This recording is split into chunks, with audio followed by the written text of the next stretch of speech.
اعوذ باللہ من الشیطان الرجیم بسم اللہ الرحمن الرحیم۔ عورتوں کے پردہ کرنے کے حوالے سے قرآن مجید فرقان حمید کی سورۃ النور کی آیت نمبر 31 میں اللہ سبحانہ وتعالی ارشاد فرماتا ہے وَلَا يُبْدِينَ زِينَتَهُنَّ إِلَّا مَا ظَهَرَ مِنْهَا، اور عورتیں اپنی زیب و زینت کسی پر ظاہر نہ کیا کریں سوائے اس کے جو از خود ظاہر ہو جائے، یعنی بغیر ان کے اختیار کے۔ یعنی عورتیں نامحرم مردوں کے سامنے اپنی زیب و زینت یعنی حسن اور بناؤ سنگار کو ظاہر نہ ہونے دیں سوائے اس زینت کے جو از خود ظاہر ہو یا ظاہر ہو جائے۔ یہاں پر ایک بات پر غور کرنا بہت ضروری ہے کہ قرآن مجید فرقان حمید میں اس کے لیے الا ما ظہر منہا کے الفاظ آئے ہیں، یعنی سوائے اس زینت کے جو از خود ظاہر ہو جائے۔ یوں نہیں فرمایا گیا کہ الا مظہرن منہا، یعنی سوائے اس زینت کے جسے عورتیں خود ظاہر کریں، بلکہ یہ فرمایا گیا ہے کہ سوائے اس زینت کے جو از خود ظاہر ہو جائے، نہ کہ کی جائے۔ زینت سے مراد جسم کے وہ حصے ہیں جن میں مرد کے لیے کشش ہے یا جہاں مختلف آرائشیں، بناؤ سنگار یا زیورات کا استعمال کیا جاتا ہے۔ قرآن مجید فرقان حمید کی اس آیت کی روشنی میں عورت نامحرم مردوں کے سامنے اپنی زینت ظاہر نہیں کر سکتی سوائے اس زینت کے جو از خود ظاہر ہو یا ظاہر ہو جائے۔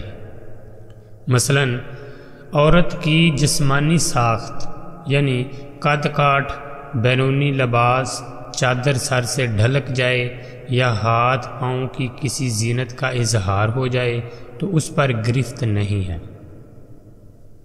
آگے چل کر اسی آیت میں یعنی سورۃ النور کی آیت نمبر 31 میں اللہ سبحانہ وتعالی نے مزید وضاحت فرما دی ہے، جس کا ترجمہ یوں ہے اور عورتیں اپنی زیب و زینت ظاہر نہ کیا کریں سوائے اپنے شوہروں اور باپ اور خسر اور بیٹوں اور شوہروں کے بیٹوں اور اپنے بھائیوں اور بھتیجوں اور بھانجوں اور اپنی جان پہچان کی عورتوں اور اپنی کنیزوں غلاموں کے، نیز ان خدام کے جو عورتوں سے کوئی غرض نہیں رکھتے، یا ایسے بچوں سے جو عورتوں کی پوشیدہ باتوں سے ابھی واقف نہیں ہوئے۔ سورۃ النور کی اس آیت کے اس حصے سے معلوم ہوا کہ عورت کو شوہر کے علاوہ ان رشتہ داروں کے سامنے اظہار زینت کی اجازت ہے جو اس کے محرم ہیں، یعنی جن سے نکاح حرام ہے۔ اس اجازت کی حکمت یہ ہے کہ گھر میں رہنے اور کام کاج کرنے میں کوئی تنگی اور دشواری نہ ہو۔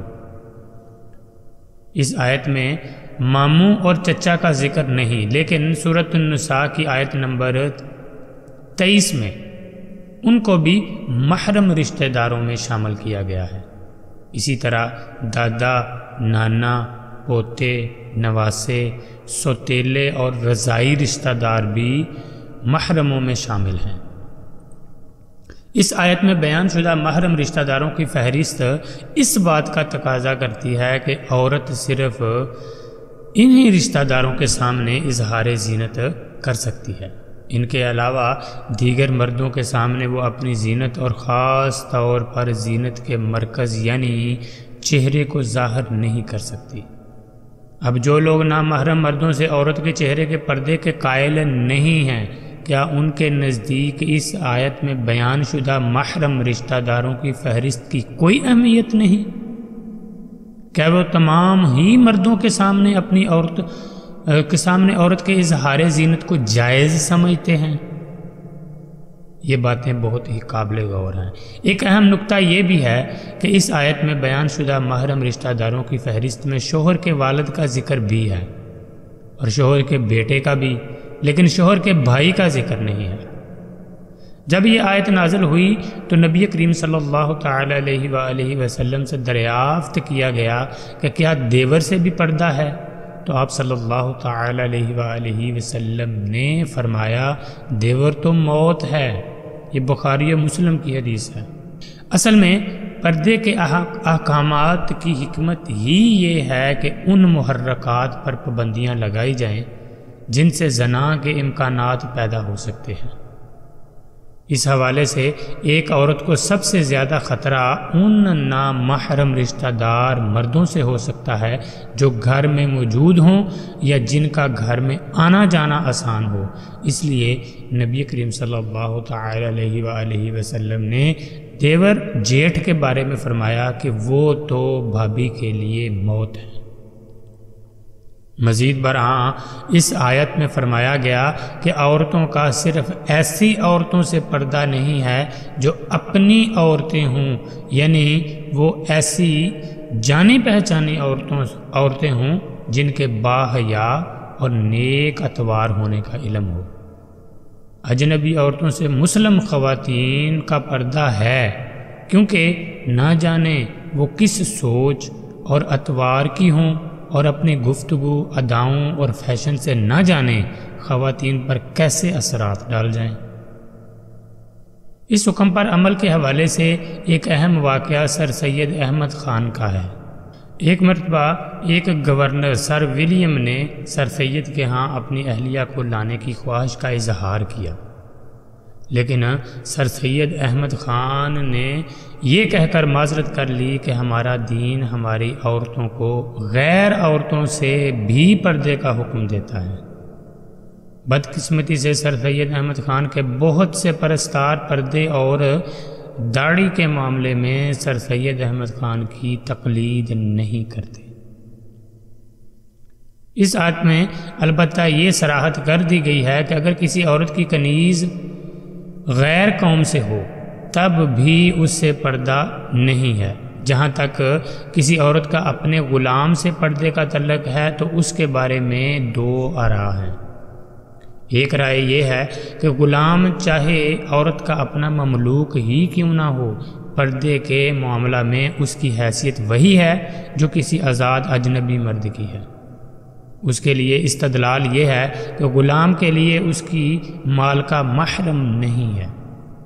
اگر وہ آزاد ہو جائے تو اپنی اسی سابق مالکہ سے نکاح کر سکتا ہے۔ اس رائے کے حامل حضرت عبداللہ بن مسعود رضی اللہ تعالی عنہ، حضرت مجاہد، حسن بصری، ابن سیرین، حضرت سعید، حضرت طاؤس اور حضرت امام ابو حنیفہ رحمۃ اللہ علیہ ہیں۔ دوسری رائے یہ ہے کہ ما ملکت ایمانہن کے الفاظ عام ہیں جو لونڈی اور غلام دونوں کے لیے استعمال ہوتے ہیں، اور اسے لونڈیوں کے لیے خاص کرنے کی کوئی دلیل نہیں ہے، لہٰذا ایک عورت کا اپنی لونڈی اور اپنے غلام دونوں سے پردہ نہیں ہے۔ یہ رائے حضرت عائشہ صدیقہ رضی اللہ تعالی عنہا، حضرت ام سلمہ رضی اللہ تعالی عنہا، بعض ائمہ اہل بیت رحمۃ اللہ علیہ اور امام شافعی رحمۃ اللہ علیہ کی ہے۔ مندرجہ بالا آراء میں سے اگر دوسری رائے کو بھی قبول کر لیا جائے تو بھی اسے آج کل کے گھریلو ملازمین سے پردہ نہ کرنے کی دلیل نہیں بنایا جا سکتا۔ اس کی وجہ یہ ہے کہ غلام کی ایک خاص محکومانہ ذہنیت بن جاتی ہے اور وہ اپنی مالکہ سے اس قدر مرعوب اور فاصلہ پر ہوتا تھا کہ کوئی فعل بد تو دور کی بات غلط نگاہ ڈالنے کا بھی تصور نہیں کر سکتا تھا۔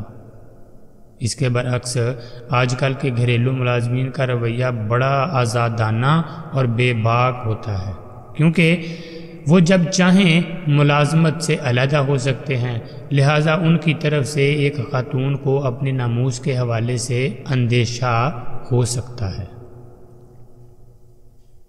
السلام علیکم ورحمۃ اللہ وبرکاتہ۔